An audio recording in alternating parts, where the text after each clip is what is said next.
Hello, everybody. It's Otelli Edwards here. Welcome to another episode of A Deep Dive together with my co-host, Steve Chia. Hello. Yes. What are we talking about today? Today, we are talking about electric vehicles or EVs. Have you ever driven one? Well, I know you currently drive. Mine is so not EV. Yours is my vintage. current car is so old school. It's, as they call it, ICE. It's beyond ICE, I think. Beyond ICE. Mine as well, because I drive a 18-year-old car. Pretty old. Yeah. A petrol vehicle. Yeah. So we are about to make that crucial decision if we should switch to an EV or not. But I have driven EVs before, and actually loads of fun. I mean, they're really fast, they're really zippy, and the best part about it in Singapore's weather, you can leave the aircon on even when you're waiting somewhere in the car. That is, for me... I'm not sure you're allowed to leave it idle though while you're No, parked because somewhere. there's no pollution. So you can for an EV, but your and my car, we can't leave it idle. No. And the seats have these vents that blow out. Oh, Wow, wow. that's Okay, the I best, can see man. you are already That is a for that convert reason, there. yeah. So that's exactly what we're going to be talking about today. And actually, EVs was quite a novelty in the past, right? Yeah. But now it has become mainstream. And I remember Tesla was obviously, the it car back then. Yeah. But now, apparently, Chinese car maker BYD, they've overtaken everyone else to that's become right. Singapore's top-selling brand. In the first 4 months of this year at least. And they actually make up 20% of total vehicle sales. That's quite impressive. Yeah, so that's why we want to talk about electric vehicles and in Singapore's climate, whether you should get one, when should you get one. We know that registrations for ICE cars, for the petrol, the older vehicles will eventually come to an end. They're being phased out by 2030. So a lot of people are thinking, when do I make the I know switch? we keep talking right? about ICE cars, right? But Yeah. do they do our? Do they was you ice? even know what ICE? Yeah, what is ICE?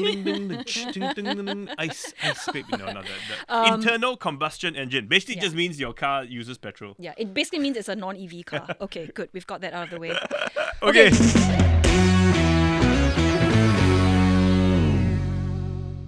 Let's just start with the whole big picture question about some of the biggest pain points that we have when it comes to driving an EV in Singapore, and it has got to be the lack of charging points. So in terms of infrastructure, I know we are now in 2025, we have that 2030 goal to meet. I mean, are we there yet?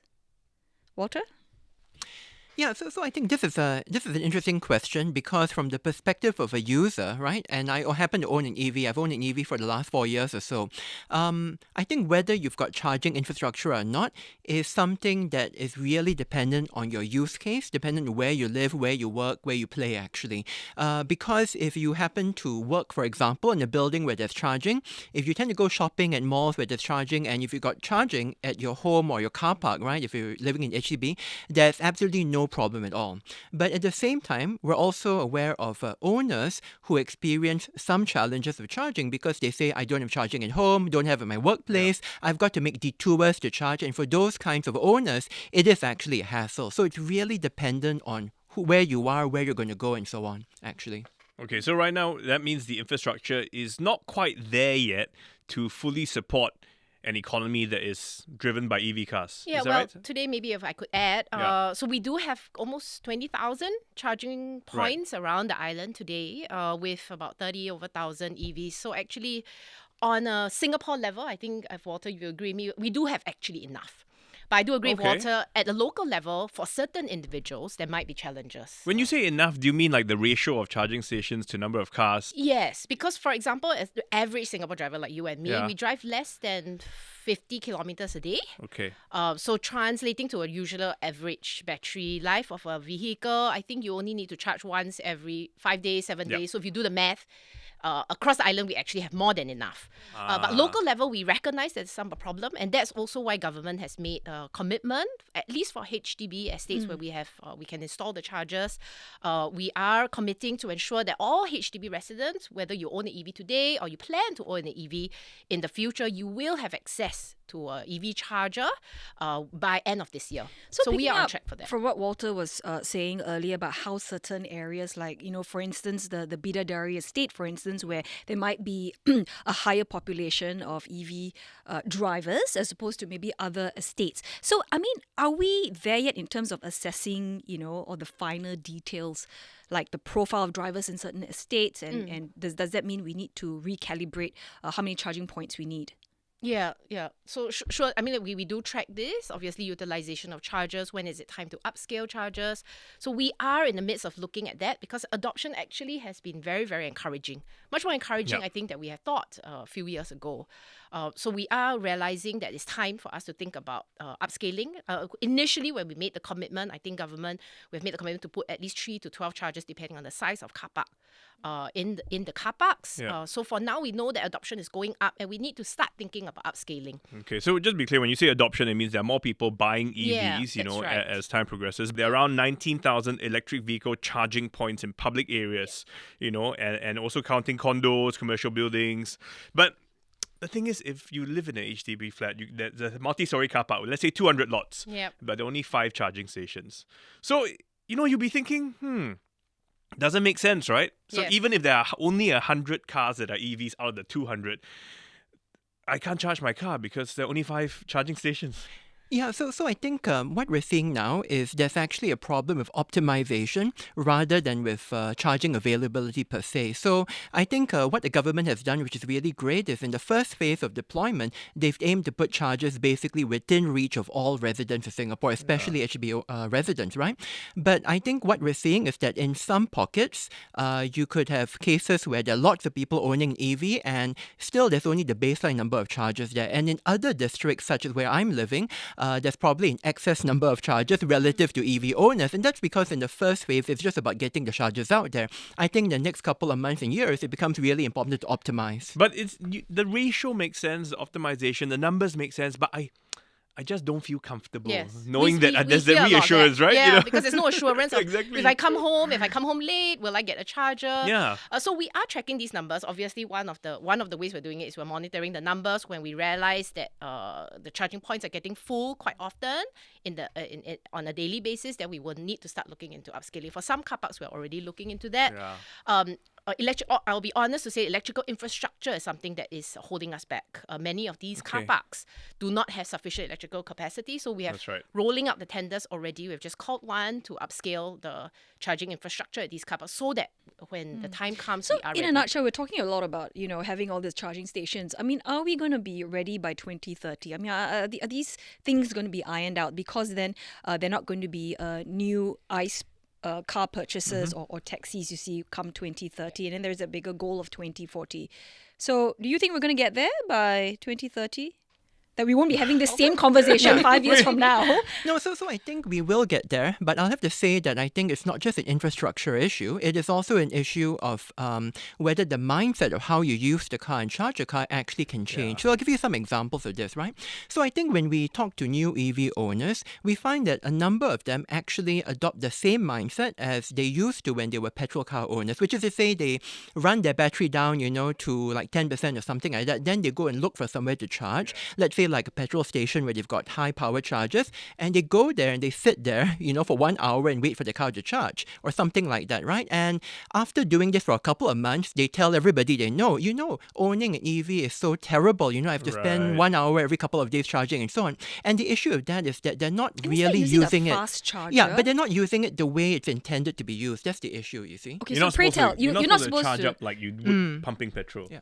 Okay, It's not a so you one-off don't wait thing, you till. know. Could charge Yeah. as and when is what we Yeah. encourage Yeah. people. You happen to be in the supermarket and you happen to see a charger that's available, go and top it up. Yeah. At night when you go home, if there's a charger available, please top up. There's no need to wait. Exactly. end. 5 Yeah. minutes. So I want to move on and talk about this etiquette when it comes to, there are some as known as hoggers, right? When you're hogging, like let's say, the EV lot for like ages to the Yes. point that we have to impose fines because we are a fine city. So Yeah. that's something we have to We're do. so good. That's And right. at this point, has that worked? I mean, are we seeing, less of these car park Yeah, hoggers? so the question is, who has taken charge? Well, There we go. So we are trying to educate Singaporeans as well about how do you charge? Please be Yeah. considerate for fellow motorists. Please move out after you finish charging. We obviously don't expect someone at 3 a.m. to move out their vehicle. We're more talking about fast chargers or during the daytime. If you finish charging, please move out. So these are some of the messages that we keep. Actually, what is trying the to fine like and what is encourage. the grace period? once you're done It's charging your different. car? Every operator imposes different lot hogging fees. So Okay, it depends. so But like- generally, what we see, they only impose it, like say after 9 or 10 o'clock in the morning. So obviously, no Yeah. one expects you to move your vehicle. But at the same time, if we continue to see the number of EV cars picking up, there'll be Yeah. greater demand for these charging stations. So it's possible such fines will increase, But at the same time, the convenience, people are saying, if I come home for the evening, I came home at 5 o'clock, can't I just leave my car till the next day, even though, Well, if you park your car at 5 o'clock, most likely you will leave your car there for the Yeah, whole yeah, yeah. evening. But I'm just saying, yeah. but it may kick in that at 9 p.m. you're fully charged, so therefore you should remove your car. Otherwise, right? Yeah, so that's where I think optimization comes in. And by optimization, I mean looking at different ways that you price for charging, for example, right? So what we see in the market today is most charge operators, they tend to have a uniform tariff.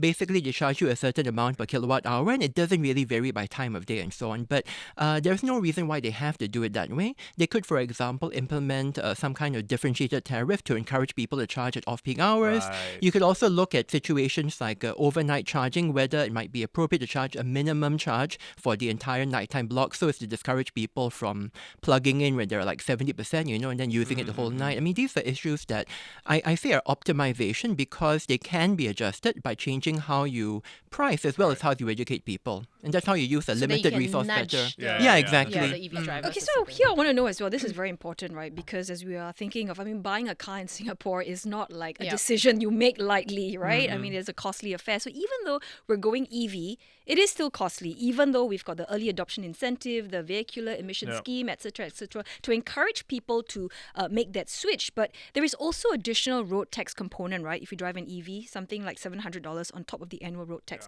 So all in, right, in a nutshell, can you just explain to me, considering whether I am buying an ICE car versus switching to an EV? Does it work out to about the same, or is one clearly cheaper than the other?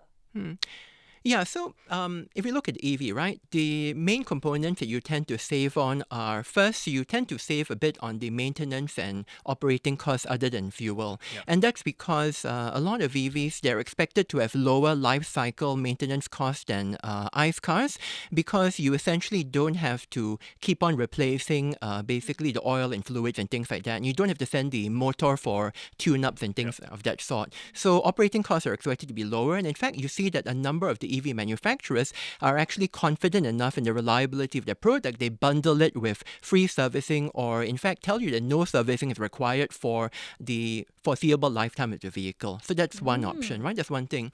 The other area comes to the fuel and operating costs, the fuel cost, right? And there, it's actually an issue of what are you comparing to? What's the like-for-like comparison? Because what we've seen in the market is if you're able to charge at home, that is, if you live in landed and you have access to home charging and you pay the SP tariff, right? You will almost certainly have lower running costs than any ICE or hybrid vehicle in the market. However, with public charging, it really depends on what's the tariff you're paying, because with some public charging rates, it could be comparable to a good hybrid. With others, it could be better or worse. It really depends what you're paying for charging. But so overall, would you say it is cheaper to own an EV car versus an ICE car moving forward? Yeah, so It will be, right? Yeah, so in the market right now, I'd say if you're looking at a premium kind of vehicle with high power, larger vehicle and so on, it's probably cheaper in the operating cost for the EV because they save a lot on petrol versus hybrids or ICE. But if you're looking at a very mass market vehicle, comparing it to a best-in-class hybrid, it's actually a bit more even. And the reason why it's more even today is largely because of expensive charging. Unfortunately, public charging rates now are actually pretty high compared to what you can pay if you had access to home charging at the SP tariff. If I go over to Malaysia, what are the costs going to be like? Not to mention that, Oh, it's free because maybe cannot find the charging station. and then you're stuck there. So actually, speaking of which, that there's this thing called range anxiety, right? Yeah. So I would be one of those. I'd be quite worried to be, driving across the causeway and then on an EV, and then I'm like, where's the next charging station? What if I can't find one? And then what if I run out of battery? It's a little bit with the handphone as well. You start panicking if it's down to like 10%. So is that still like a concern? Singapore we know, but then for drivers who want to go to Malaysia and shop and all that. Actually, many of our operators already today, actually they have charges all the way up to Thailand. Yeah. So Yeah. for I think Walter, I'm not sure Yeah, whether that's you right, have that's tried right. Is it driven good Yeah, enough? I have Are they had, enough? Yeah, though? and we are. Yeah. I mean, Singaporeans should also be assured that the standards are similar, so the type of charging Yeah. points are similar. The connectors are the same, so you have no worry about connection problems if you go up to Malaysia. And I think many of operators actually in their apps they also show all their charges all the way up. Yeah, that's to right. Thailand. So how many times have mean- you gone to Malaysia in your EV? Actually, almost a dozen times. So I'll tell you what it is, Yeah. right? When COVID ended, right, and the borders first opened and so on, I actually drove to KL, right, to see relatives. And at that point in time, there was only one high power charging station between Johor and KL. And if that station was out, I Oh, was, dear. it was not going to be good, right? Still drive all Yeah, the way to KL, so I think. so I drove Oh, there. yeah, Yeah, yeah. So I drove Oh, there. he's stressed out I though. drove there. I Yeah. stopped at the charging station. I charged, and it was fine, right? Yeah. But towards the end of last year, when I did the drive again, there was a charging point at almost every other R&R or just off the highway, about every 50 kilometers or so. So it would have been really difficult for me to run out of battery last year. So I think nowadays it's no longer an issue if you're going to a major city in West Malaysia. Maybe to parts in the East Coast, small villages, okay lah. But the main yeah, major cities should city, be no fine. problem whatsoever. And over time, the infrastructure can Will get only better. improve, right? Yes. So earlier, because Walter, you were saying that hardly any maintenance for your EV, Yeah. because there's not So you much have to to change maintain. your tyres, yeah. The tires is it Yeah, and the every 2 brakes. years? Brakes, okay. you use your brakes less though. This is, yeah. I What think, about the a fun fact battery? that I think Yeah. most people don't know. Yeah. EVs are actually a lot simpler vehicles than ICE cars. The number of moving parts, I think, of That's the right, batteries yeah. is a lot more complex in the ICE than the. But than then the you see, EV. my old school thinking is that it's all like kind of like all the electronics and all that. If something Yeah. breaks down, how does that work? I mean, AA is still there, right? And then the other thing is, do we have enough like mechanics? I don't know, because the current mechanics who are familiar You with. know what's the difference? It's like a computer. It's just a software update. Oh, so we don't even need. And it can be the- done over the air. You don't Exactly, even need to go in to the station. workshop. They will just log in to this website and they were like, ding, some download. I Yeah. think for EVs, most people's concern about will probably be the battery. That's the most Yeah. complex thing about the So vehicle. we want to ask you about that because Yeah. a lot of stories say that it only lasts, for example, like 10 years. After that, or it's like a mobile phone, every year it loses some of its charge. It takes longer to recharge. It doesn't last as long. Any truth to that? And, how So I should we think that's address the that? biggest question mark. Yeah. And only time will tell, I think. But also that battery technology is improving by leaps and bounds all the time. But I think one good thing that we have is that most of the EVs that are being sold in Singapore, actually now they are guaranteeing having a 10-year warranty of Okay. the battery. So I think that should give Singaporeans some. But it's not like assurance. after 10 years because I got to renew COE. So can I change battery also? Like buy it? Yes, you could. I mean, Right? with the OEMs, with the battery. Although the battery is a large It part is of a the large cost chunk. of the. So yeah. So what we see in the market is the reality is if you own an EV, you do experience gradual degradation of the maximum charge level over time. So my EV is about 4 years old. It charges to, I would say, about 90+% of the original, and that's natural. All the EVs go through that. Okay. But what the manufacturers do is they tend to warrant it to hold a minimum maximum charge, right? After at least up to at least about 8 years or so. So the standard in the industry is about 70% maximum charge, right? That's the threshold below which they have to replace your battery under warranty. The other issue regarding reliability is there are a large number of EV models used as taxis in other countries. And the operator's experience has been that generally those taxi EVs far exceed the warranty mileage in terms of, before they need the Yep. battery overhauled or replaced. So I don't think for Singaporeans where we don't clock that much mileage unless Right. we're a taxi driver. I mean, I don't think it's a concern within the 10-year period of your COE. What about hybrid cars? I mean, do they still factor in? I mean, is there still a place for hybrid cars or? Well, I mean, for policy-wise, 2030, you just need to purchase a cleaner energy vehicle. So pure ICE is not allowed. But 2030, you still can buy a hybrid vehicle. Cleaner. So even if I clean my exhaust pipe, it's still not allowed. But yeah, is there any value? I mean, if you Yeah, want to go resale electric, value. the only thing I Yeah. can see the perk is then, again, if I'm like insecure driving across a causeway, I have the opportunity to decide either I want to put petrol in my car or charge the battery, you see. Yeah, but but I think beyond 2030 we will see, because I do see battery technology is improving so much. I'm not sure. I mean, we will only know closer to 2030 whether it still makes sense to purchase a hybrid at that point in time. Right. That being said, I think there's also this, narrative that sometimes goes around, which is that I should hold off buying my EV because technology will improve, right? But I think at this point, you have much less to be concerned about than you might have had, let's say, 10 years ago. I think it's true that if you look at EVs designed and built in the 2010s, none of them actually, technologically speaking, are comparable to those today. But actually, the EVs that were built in the early 2020s are pretty similar to the ones you can buy today, to the newest designs and so on, because the rate at which technology improves has actually flattened out quite a bit. And I'm saying that just because I think there are a lot of people on the fence saying if I buy today, in 2 years' time it's going to be completely obsoleted, but I'm saying it's not true. The ones you bought in 2020 are still very, very comparable to the ones you just buy need today. to do a software update. Yeah. No, and in Singapore's context, honestly, we don't drive Yeah, that much. yeah. So I don't think you need that large a battery or that. Okay, but what about resale value? Yeah, so I think resale value, I was just talking to some people in the industry to find out a bit, to understand it a bit more. I think the issue about resale value is something that we are still watching and looking very closely. And I think there are not enough in the market now for us to have a better sense of what the resale is. So I think the main contributor to this idea that EVs have very bad resale value has actually been something that, from another perspective, we should be happy about, which is that the manufacturers have actually been, over the last couple of years, continually dropping the price of their EVs. And the reason why they've been cutting the price has largely been because the technology has been maturing, so the cost of getting the EV out of the factory door has been dropping. But to the extent that that's going to flatten off, right, we shouldn't expect this kind of, you might say, surprise to happen anymore.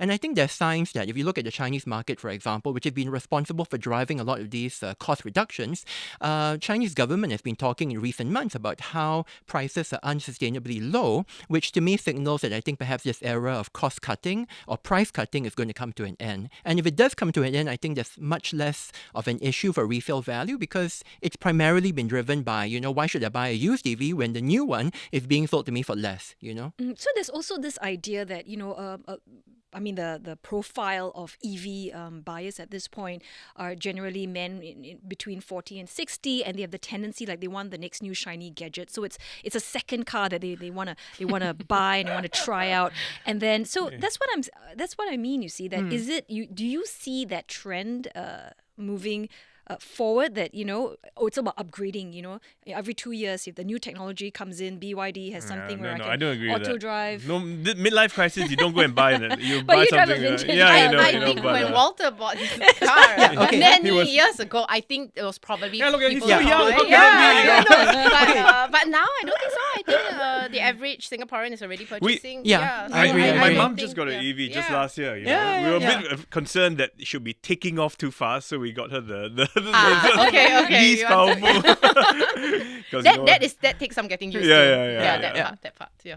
No, I'll agree with that to a certain point. I mean, I think it's true that when I got the car and a couple of years ago, your Tesla buyer was your kind of like tech bro, crypto bro kind of thing, right? But today I think it's not true anymore. You see lots of families being interested in EVs, of course, all the mass market EVs as well from BYD and so on, and those are all family car buyers, So I think it's much less the case that it's just a toy. So anymore how long to are you going to people. be keeping your current car for?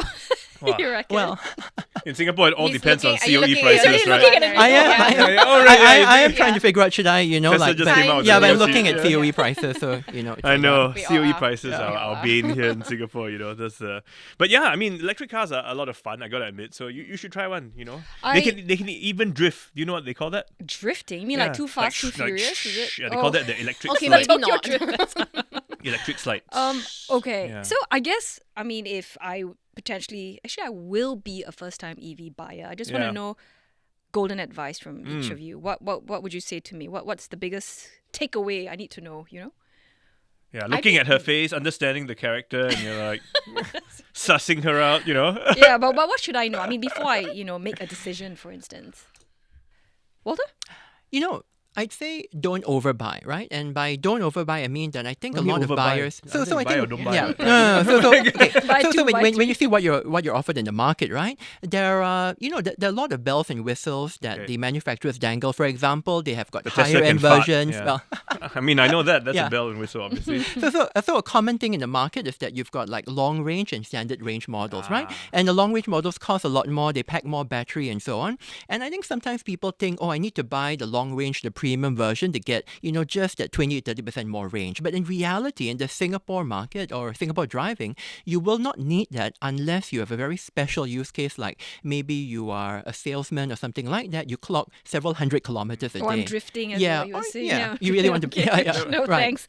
So maybe don't overbuy beyond your needs, because what you'll find is that your cost of ownership is going to be a lot lower if you get, for example, the most mass market model out there. And don't worry about the range, because range is actually not an issue in Singapore, provided that you're not that tiny percent of the population with no charging anywhere where they want to go. But for most of us, it's not the case. You have charging Yeah. at least somewhere, home, work, or Mediacorp somewhere where as you well go. we have. Yeah. So Yeah, that's- well, exactly, all yeah. our crew vehicles are electric, Yeah. so we have to. Yeah. I would agree with that. I don't think there's a need to overbuy. Okay. I think be mindful about what your patterns are.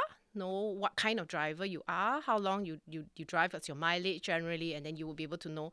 Maybe think about how you plan to charge your vehicle. If you, for now, when you drive around, your patterns, or if you see the usual malls that you go to, or then you're assured of where you can possibly charge. I think these are some of the things that you probably need. The type of driver is important, because actually, if you're a bad driver, actually you shouldn't buy a car at all.